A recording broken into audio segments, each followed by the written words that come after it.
All right, in this video, we're going to show user permissions and how that can be used and group permissions to kind of make files more secure or to limit and restrict access to certain files by user group. And so just as a little background, Linux has this concept of groups. And so just like as you would expect, you can add different users and things to a group. And then based on the permissions of a file or directory or services, certain groups, may have access to it or they may not. And so very quickly, what I want to do is I'm going to make a directory called test. I'm going to cd into test, and we'll see there's nothing in there right now. But what we're going to do for this is let's just create a file really quickly. Let's just touch file.txt. And if we ls, we'll see file.txt. If we do ls.al, we can see a little bit more information. And so what we'll actually do is lsal file.txt. So what we have here is we have different permissions that are actually going to be here. We're not going to go through all of those here, but essentially what we can do is we can set permissions based on who the currently logged in user is, or who the owner is, the owner's group, and for the rest of the system. And you'll see here, this first name that you see after this one is going to be the actual user. That's the group that the user belongs to, that has access, that created this file or owns this file. So these are basically ownership items. And so that just tells us a little bit of information about this. So this is saying that the owner can read and write to the file, the group can read it, and everybody else has read permissions on this file. So if I was another user logged into this machine, I would be able to read this file as well, as long as I can access this directory, the test directory. But the file itself does make it readable to everybody else as well, based on this information. So what I want to show is creating a few users and using the users groups as kind of a permission control, again, to restrict access. So let's just jump right into it. The first thing we want to do is we're going to create a user, and I'm just going to call this user1. So you see I read the sudo add user1, and I press enter. It's going to ask me for my password, and I created this user1. Now it's going to ask me for a password. I'm just going to do secure1, and it's going to ask me to type that again. All right, this information doesn't matter. I can say enter through all this. Is this information correct? Yes. All right, so adding new user1 to the extra group. So it added it by default to the users group. And then, so that's what this information shows, right? Adds it to the users group. We're going to create a new group as well. So we used the add user to create a new user, and we're going to do group add to create a new group. And what we're going to do is we're just going to call this group 1. So I press enter, and now we have a group 1 group. Well, nobody's going to be in this, right? Because we just now created it. So let's go ahead and add the user1 to the group 1 group. So we'll use sudo usermod-ag. So add to the group 1, that's the name of the group, and the user that we're adding. I press enter. So now user1 should be a part of group 1. All right, great. Now let's create another user. We're going to do sudo add user2. And we're going to have to do just like we did before. Password, I'm going to do secure2. Doesn't matter, you can make that whatever you would like if you're working through this as well. Yes, this information is correct. And you'll see we created user2. By default, I added it to the users group. Now we want to create a group for this user as well. So again, we're going to do sudo group add group2. So we created that group, but now remember we need to add the user2 to group 2. And I know there's kind of a lot of twos going on there, but to do so, we do the user mod command -ag. We're adding to group 2, and we're adding the user2 to the group 2. And there, so we're done with that. Now what we want to do, we're going to use the su command to basically log in or execute commands as user1. So if I do su dash and put user1, it's going to ask me for the password. Again, that was secure1. And you'll see if I clear this, user1 at Kali, right? So before it was Kali at Kali, because we changed to user1, now we're seeing user1 at Kali. All right.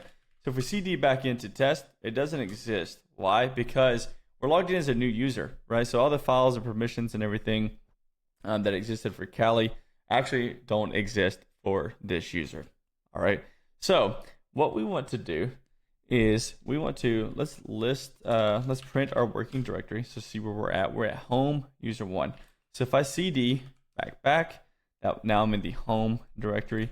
If I ls home, you can see there's the Kali's environment, user1, user2 environment. See what happens if I try to cd into Kali. Permission denied, right? That directory is only accessible to the Kali user, which is fine.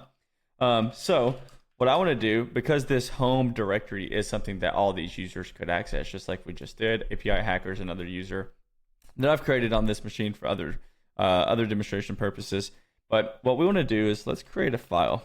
So if I touch, that will create a file. I'll just do file.txt. Permission denied. So I actually can't write to this home directory. If I ls-al, you'll see that this is owned by root, right? Kind of like we were shown in the beginning when things were owned by Kali. This is owned by root. So I actually can't write anything to here because you can see the root user has read-write access. The root group has read and execute access. I guess the root user also has execute access on this. And then everybody else has read execute. All right, well, if we're trying to create something, we need write access. So we actually can't write to this directory as the user1 user. So in order to demonstrate creating a file with user1 that user2 can access or cannot access at first, but they can access later, we need to find a location that by default they already have access to. And we can actually cd back a little bit further. And this is going to be one step back before home. There's a temp directory there that we can cd into, and I've actually made a directory already within that called test. And so if we cd into test, you'll see there's nothing here yet. Here's permissions written for this. We can read, we can write, we can execute. Our group can read and execute, and then everybody else can read and execute, but they don't have write permissions. So before we do anything with user2, let's first give everybody in our group the ability to write. So right now, if you're in the group, you can read, but you cannot write. So what we want to do is we're going to go back one directory, and we're going to do chmod. We're going to be group plus. So we're adding the write, which is W, the write permission to our group for the test directory. Okay, now if I ls-al for the test directory, you'll see that the group now has read and write and execute permissions instead of just read and execute. Using the same method, we can actually remove the ability for everyone else to be able to read or execute inside this directory as well.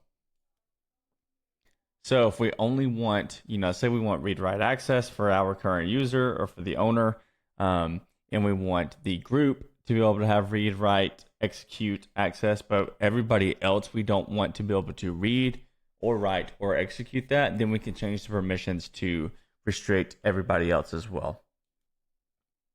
One other thing I do want to point out is that you can tell that this is if something is a directory based on this D in the front. So anytime you see the letter D in the front, typically is going to be representing a folder, and then a dash would be there if this were a specific file instead of a folder or directory.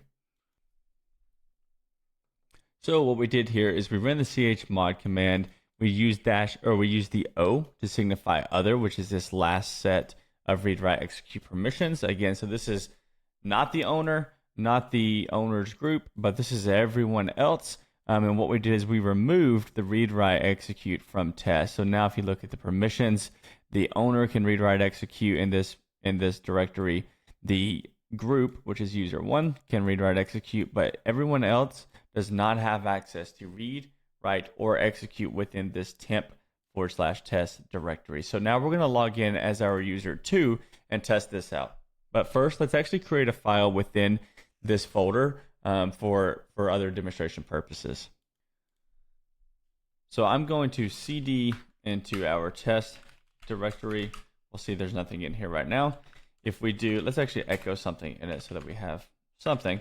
We'll do hello world as we've done in previous tutorials. We're going to output that to a file name file.txt. And now if we ls, we'll have file.txt, and we can cat or read the contents to the terminal file.txt, and we should have hello world. So you can see we're able to access that file. We can we wrote to it obviously because we created it. And if we look at the permissions of the file itself, we'll see that again, read write access for our user. It's not executable because it's just a text file. We can add execute permissions if this was another file type like an exe or something, some other binary file that we want to execute, or a script. Our group has read access, so other users, user one can write to it, but if you're in our group but you're not our user, then all you can do is read, and that's okay for right now. Everybody else can read this file, so let's actually remove the permission on that as well. So we're going to go back up, chmod, use the O for other. We're going to remove, that's what the dash is. Remember, plus is to add permissions. The subtraction symbol or the dash is to remove, read, write, execute from the file.txt. And if we lsal file.txt again, you'll see that those permissions are now gone. So I know that was a lot, but now let's log in as our user2 using the su command like we did before. Su space dash space user2. The password that we created for this user in my instance was secure2. I press enter, and you'll see that I'm logged in at this kind of home directory like we were done before. If we print the directory, we're in home user2. So we're going to cd back ls. We'll see we're at home, like again we showed whenever we logged in as user1. And remember, we want to cd, we want to go back to the temp, and let's just go there first actually. Here's the temp directory. So let's try to ls. It was test was the name of that directory that we created, and you'll see it won't let us ls that directory. Why? Well, remember, because we don't even have permissions on test, so it's not even going to let us do that. So if we ls-al, we can see that the test, and there's other folders and things on here, just ignore that, but this test directory is read, write, execute, and then remember, for everybody else, we don't have any permissions, so we can't see anything within this file. So we're logged in as user2 now, and we're not a part of the group one. And I actually think we need to log back in as our user1. So let's do that really quick, because what we're actually going to need to do is we're going to need to set those permissions to group one. So let's do su dash user1. Password is secure1. Let's cd back, then go to temp, test. Okay, actually we need to be in the temp directory. So cd to temp, and we're going to change the ownership of the test directory. Okay, we're going to change the ownership of the test directory. The owner is going to be user1. The group is going to be group1. And that's going to be test. Okay, so now if we lsal on test, you'll see that instead of let's just do lsal because it's going to list the contents inside of test. You'll see that instead of user1, it's now user1 and group1. So anybody who's a part of group1 will have read, write, and execute access. All right, so now let's switch back. And I know we're going back and forth here, I apologize, but let's switch back to our user2 user. We're going to log back in with secure2. And I think I fat fingered that password, so let's try to log in as a user2 user again. We're going to cd back twice, cd into temp, ls. So we lsal. We can see that test again belongs to group1 and user1. So if we try to cd into test, we can't do it. Why? Well, because we don't have access, right? We are user2, and we're in we're in group 2, right? So we are part of users and group 2 groups. So we don't have access to group 1. So we have no way of seeing test or what's inside of it. Also, if we try to cat the test file and then it was called file.txt, we're not able to do so, right? We can access that file.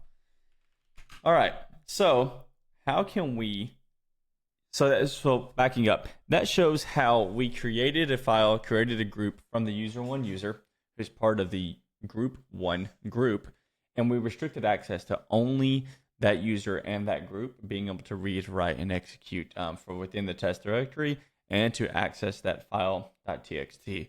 Well, let's say that's all good and well, right? We've got these permissions set up, but let's say something down the road, user 2 actually needs to be a part of group 1 now. Okay, so that's our use case. So what we need to do is we need to log back in as the user1 user and secure 1. Trying to make sure I keep up with all the passwords here. All right, so we're logged back in as this user. We need to edit our group. Okay, so again, to do that, we're going to do sudo user mod. We're going to add to the group, group 1, and we're going to add user 2. So if you read it, it's kind of easier to read backwards. We're adding user 2 to group 1. All right, so if we do that, put in the password for user 1, which was secure 1. User 1 is actually not in the sudo file. Let's try it without that permission denied, right? Because this user mod is a command that only people who have sudo access can actually run, right? And this is so we don't have elevated permissions running on a lower level user like user 1. So actually, what we're going to do is we're going to exit a couple of these because we're logged in. All right, took a couple because we kept using Sue from the different users. So now we're our Kali user. All right, so from our Kali user, now we can run sudo. We can do the user mod. We can add user 2, and we want to add user 2 to group 1. Right? It's going to ask for our Kali password. Type that in. All right, we see we did not get any errors. So what we did there is we just added user 2 to group 1. So now let's try to Sue back as our user 2 user. All right, we type in secure 2. Now let's type in groups. We're part of users, group 1, and group 2 now, right? Well, we were already part of group 2, but now we're part of group 1 as well as the user 2 user. So given that, let's try to go back. Let's go to cd temp. And then let's try to cd into test. Now we can get access into test. Why? Because before it was restricted to only people who were part of group 1. Well, now we're part of group 1. We just added that user. All right. So if we do ls, we can see that file.txt now. Ls-al. File.txt has read write if you're the owner, has read if you're part of the user 1 group. This may be a problem. And everybody else cannot do anything. So what happens if we try to cat file.txt? Permission denied. But we're part of group 1. Well, that's correct. So we can get into test because we're part of group 1, but we never changed the file itself to be owned by the group 1. It's still owned by the default user group, which is the user 1 group. So what we need to do is we need to actually Sue back as user 1 because we never changed those permissions. So let's change back to user 1. All right. We'll cd back temp test. All right. Now we got file.txt. Okay. So now what we need to do is we need to own. Remember we did this before with the folder. Let's change the ownership to user 1, group 1, file.txt. Now for ls-al file.txt, you'll see that the group that owns this is group 1. All right, if we type exit, we exited back into this user 2. So now if we ls-al file, we can see that, again, the group ownership did update and we have read access if we're part of that user, only read access. So now if I try to cat file.txt, hello world. So now I can actually read this file because I belong, as user 2, I belong to group 1, which is the owner of this file, right? The group ownership is group 1, and they have read access. So what happens if I tried to do what we did earlier? Let me try to echo more data into file.txt. Permission denied. Why is that? Because we only have read access to that file. So if I sue back into user 1, typo, I sue back into user 1, and I'm going to, we got a cd back into temp test. We don't technically have the cd there. We could change the ownership. We just have to give the full file path, but that's okay. So now that chown user 1, what we can do is, remember earlier, in order to add permissions, we can do chmod. So if we want to change the read-write access, we do chmod. So for the group that owns it, we're going to add write access to file.txt. All right. So let's lsal file.txt. Oh, sorry, I used an R. R is for read. We can redo that command and just change the R to W. And now the group permission changed to RW and dash. So it's not executable, which is fine because it's a text file. It shouldn't be executable. But we can read and write as long as we're part of that group. So if I hit exit, I'm back to my user 2 instance. And if I try to, again, let's try to cat file.txt, that works. If I press up a few times and I try to now echo more data, we didn't get an issue this time. So let's try to read that, or permission denied error, I should say. If we read it now, it now says more data. If you want to append to a file, which is actually what I was trying to do, you got to put 2 greater than symbols like that. That will actually append. So now if I cat that file, you'll see it's in there twice. If you want to replace the contents, you use 1. So this will say, hey, whatever I put in here, let's do dummy data, cat that file. This is kind of off topic, but you'll see that replaces it. And then if I wanted to append to the file, again, do 2 greater thans, and then I can cat file.txt, and both of those lines are there.